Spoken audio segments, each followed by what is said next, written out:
We're here in Montreal, Quebec, Canada, and we're with Ambrose Johnson. Hi, Ambrose. Hello, Al. We are in Ambrose's professorial office here at McGill University. We're so happy to be here. It's quite wonderful. Thank you for hosting us. Kate Colby, hi. Thank you.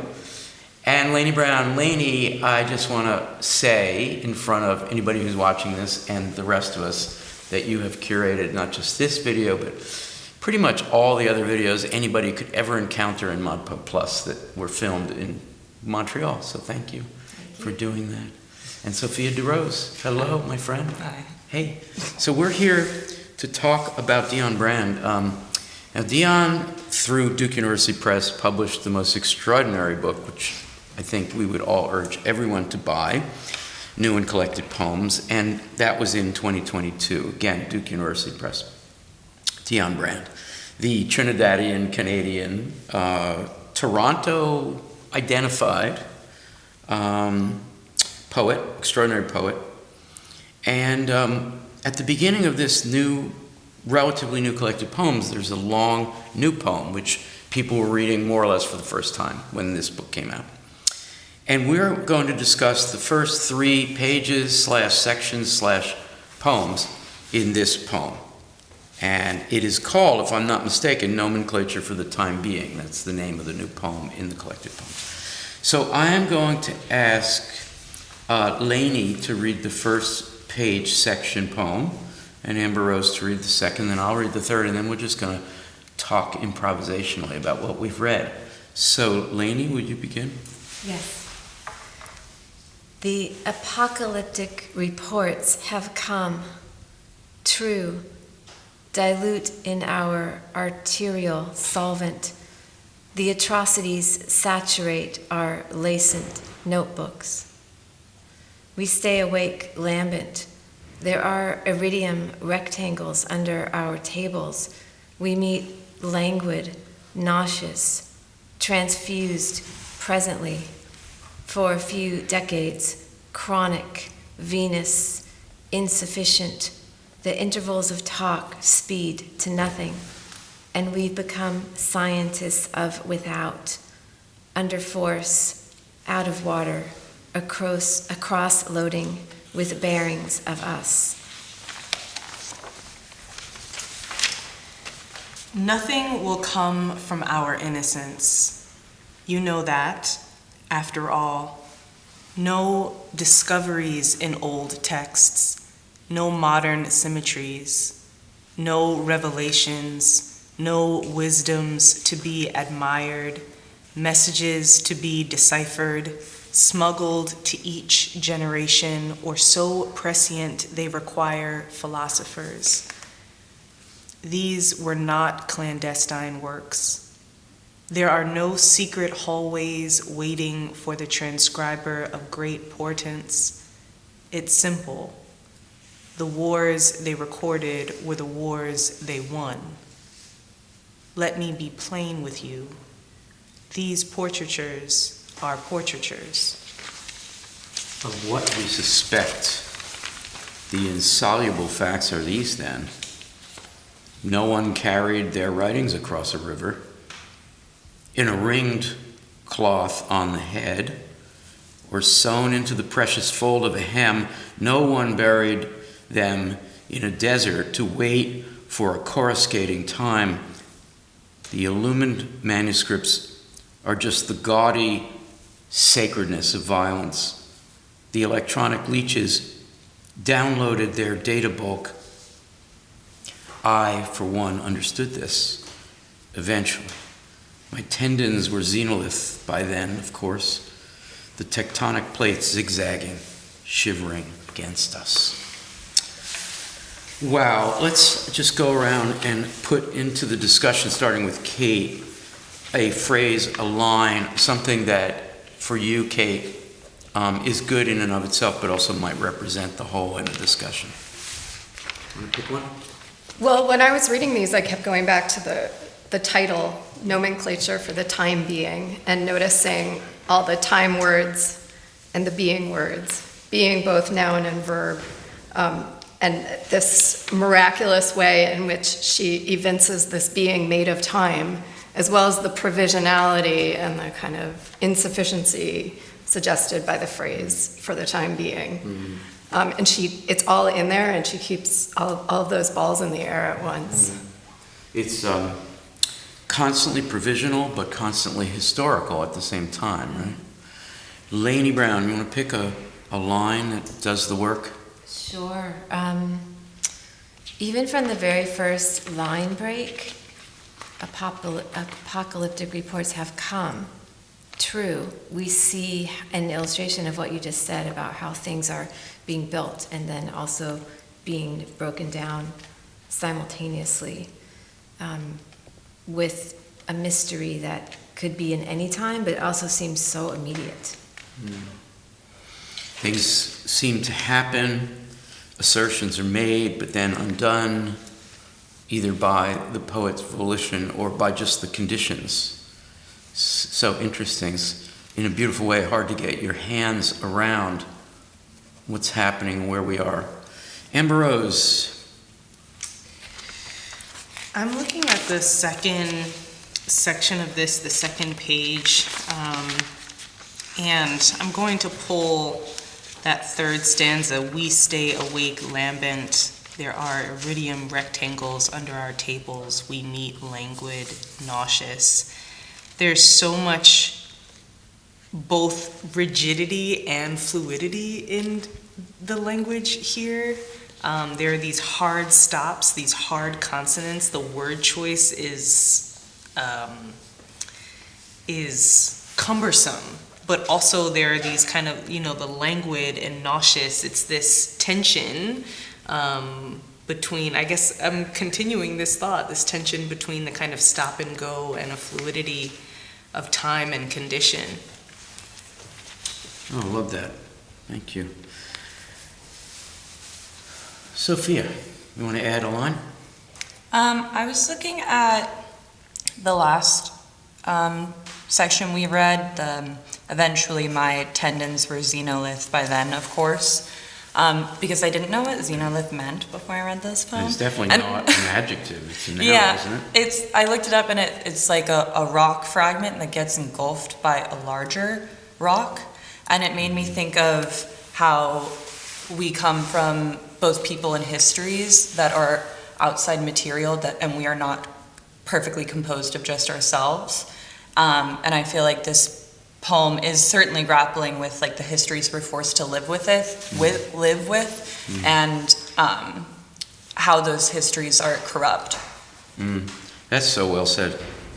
Yeah, in a way that the speaker is learning to read history that is so deep that it's tectonic. And xenolith is a kind of fossil-like thing that you want to interpret. And the speaker, for one, understood this. So this is an effort to interpret the deepest history. I want, for my part, to focus us on the second of the three, and all those negatives, all those negations. Nothing will come, no revelations, no wisdom, not clandestine works, no secrets. To me, the most powerful line is there in the middle of it, messages to be deciphered. We were just talking about that. Smuggled to each generation. So in a way, the poet, the one who understands this at the end of the third section, is the very one who's providing us interpretable ways of undoing the negation, of making a positive out of a negative. Let's go from there. So who's the we? Right? We have we. And we have a we that seems to have been through hell to survive. And then finally we have an I think for the first time at the end. So Kate, you want to start us off? Who's the we? Who's meant to be the we? There's also a you, by the way. Well, the we, there's a lot of shifting we. The we at times represents a Black African diaspora, to put it Can we be specific kindly. to where we can see that in the writing?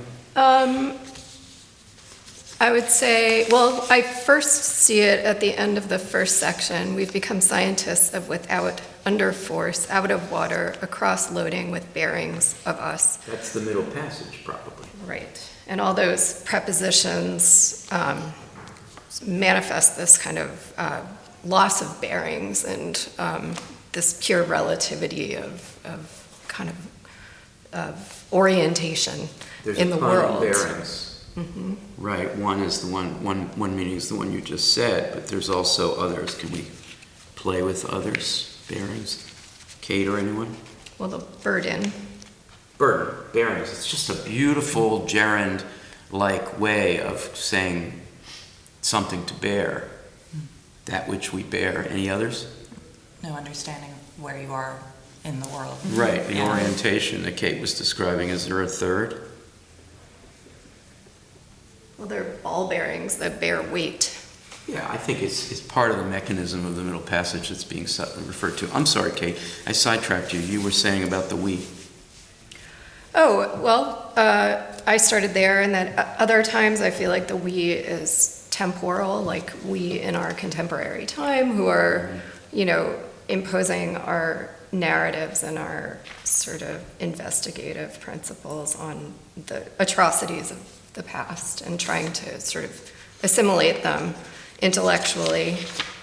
And then there's a we, I just lost it. Is there a meta-poetic we?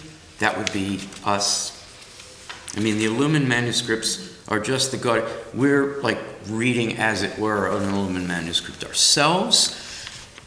There's a statement that these were not clandestine works, these, which could in fact be the words on this page, right? You can interpret this, and then messages to be deciphered. We would be that next generation that has the obligation to decipher. There's also a implicit we of women in here for me too, with these portraitures of portraitures and these kind of this infinite recession or regression of hegemony and historical forces that bear down on certain peoples. And that runs throughout this sort of us against them. There is us then against them, because there's a we and a they, right? They did bad shit. We suffered. I was going to say another way to read the we is we who are paying attention, we who are conscious right now, we stay awake, lambent. We're awake, we see what's happening in the world, in history, in this moment, also ecologically, what's happening in this moment. The ones who are, paying attention and don't want to cover up the hard truths, but actually find a way through with every, issue that we could possibly read into this text. Amber Rose, the wars, it's simple. The wars they recorded, and they did it through a certain portraiture, a traditional notion.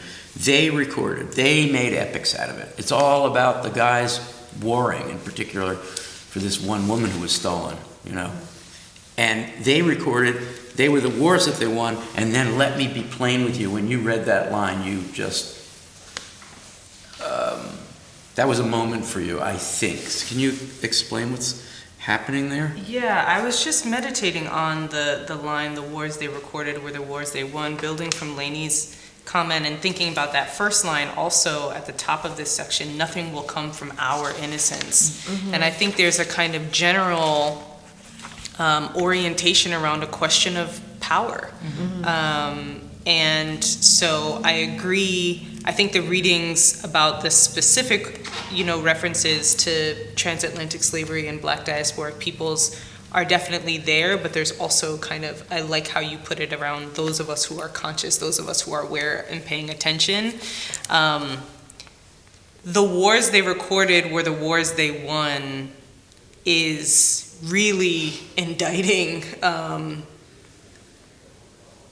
the makers of narrative across historical times, and collapsing them together. And then that turn to let me be plain with you is so piercing.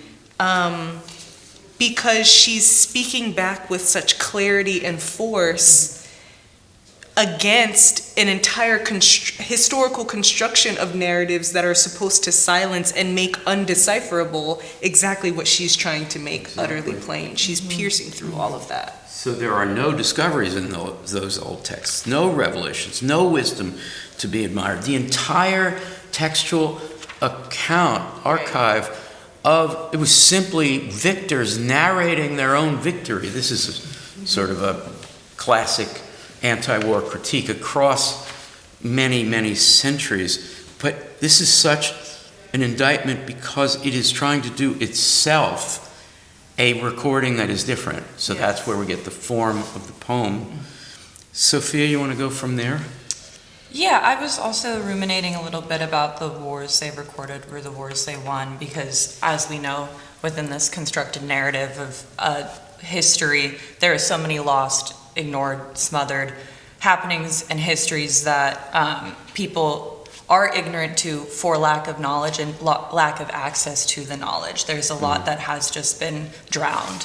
And I think that also speaks to the line, "Nothing will come from our innocence," because ignorance is not innocence. Like, we can't be innocent in our ignorance. There has to be this pointed direction, this pointed, like, dynamic attempt to have a composition that forces us against that instead of just being comfortable with the lack. Well, let's go around for other thoughts that you might have about this. I think we've done a pretty good job of getting any prospective reader of this poem a start onto what its major themes are. I don't think we've missed in our conversation major themes, but let's maybe in this last round, one or two or all of us can focus on that meta-textual reference. No one carried their writings across a river. In other words, something needs to survive that was an alternative account. Crossing a river is not just a reference to what might have happened in the slave trade in Western Africa, but it may also refer to the American Civil War, right? So let's just add some more thoughts and particular attention to the meta. Kate, what do you got? Well, we haven't mentioned the illuminated manuscripts yet, which encapsulate the historicity and, the record of power in Western culture, but also provide a counterpoint to what the poet is doing in her record here, which is fragmentary and active, and it's not gaudy or on display. It's messy and inclusive. Yes, and yet she claims that this is simple. So there's that wonderful poetic paradox. I'm speaking to you plainly, but it's hard. Laynie? Yeah, picking up right after that line, the illuminated manuscripts are just the gaudy sacredness of violence. That phrase just jumps out at me as, she's talking about hypocrisy. She's creating an oxymoron, but basically what we're reading is not an illuminated text that somebody has made in this fancy edition that is just a representation of lies, basically. I think that there's an acknowledgement of what is often considered sacred or higher or better than human is actually murder. Wow, thank you. Amber Rose. I have two thoughts, and they're both kind of staying right with this section. Looking at the immediate next line, the electronic leeches downloaded their data bulk. That line kind of threw me for a curve the first time I read it, but through our discussion, I'm realizing again it's another way that she's reminding us that the past is not past, but that the past is very much continuing to manifest in the present. And so going from the language of illuminated manuscripts to electronic leeches is the kind of technological time collapse, but showing the continuation of these things. But I also want to just mention, going back to this stanza before, No one carried their writings across a river in a ring clothed on the head or sewn into a precious fold of a hem. There's an awareness of some other kind of knowledges that were ringed in cloth on the head, that were sewn into the precious fold of the hem. To be able to articulate what these writings were not also points to other forms of knowledges. It brings to mind, I was looking actually for Dionne's work, but she has another poem, that ends with a rutier for the marooned of the diaspora, I believe that it's called, but it's a song poem of waymaking and memory for those in the diaspora. And I see this poem, it is writing, but the language of it, the sound of it, comes across as some other kind of knowledge. Lovely. Sophia? I was thinking about, kind of to build off your thinking of continuing, I was struck by all of these references to like rock and the earth and the iridium rectangles, the water, the scientists, and it made me think of like this kind of fragmentary composition, which I think speaks to like these rock fixtures and whatnot. But I feel like the initial association with rock is like its hardness and its immobility. But in this, I feel like it's being called as a reference or a gesture to like the communal stage of events for everyone who like lives on the same place together. And I think that to me is what I read in all of those references, and also the we of the poem, because the we is whoever lives together on this rock that is constantly eroding and actually shifting beneath us all the time anyway. Thank you. I just want to add a little almost footnote and then my own final thought. The footnote is that the we is in this poem is sometimes the Nathaniel Mackey we in Song of the Ondambulu. It's very similar in the sense that it's a nomadic we that is struggling across coasts and along rivers and trying to get to a place. They don't know where quite they're going, and they're out of time and they're in time. And everything is samizdat, everything is the undercommons. It's just constantly on the verge of being utterly suppressed. And it would be very interesting to put this relatively new poem in the context of that ongoing epic by Nathaniel Mackey. Highly recommend. Anyway, my final thought is to kind of return to the metatextual theme and then just allow myself a second to contemplate what the significance is. We have the notebooks. This has all been pointed out by us, but we have the notebooks, we have the texts, we have the clandestine works, we have writings crossing a river, maybe even the data bulk. So we have all of these things. We even have things, presumably notebooks, that are sewn into folds of a hem. Right, so that would be sort of 19th century women's writing. It's a common trope of thinking about that. To me, it suggests that this poem is emerging from samizdat. It's emerging from suppressed, forgotten, denied, hidden, lost, into the fresher air of readers who are going to follow the unfollowable, to be the kind of reader that's going to allow this to mean something. And that means, and I think that this absolutely extraordinary poet is asking us, not simply in the classic kind of modern poetry sense of you have to do the work to understand, you have to be a collaborator in meaning making. It's even more than that. It's saying there's something historical and ethical at stake when you are joining the one who for one understands this. Thank you all. This was amazing. It's an amazing poem. We highly recommend the book. Again, it's the New and Collected Poems, Dionne Brand, Duke University Press. Thank you, Amber Rose, again for hosting us. Thank you, Al.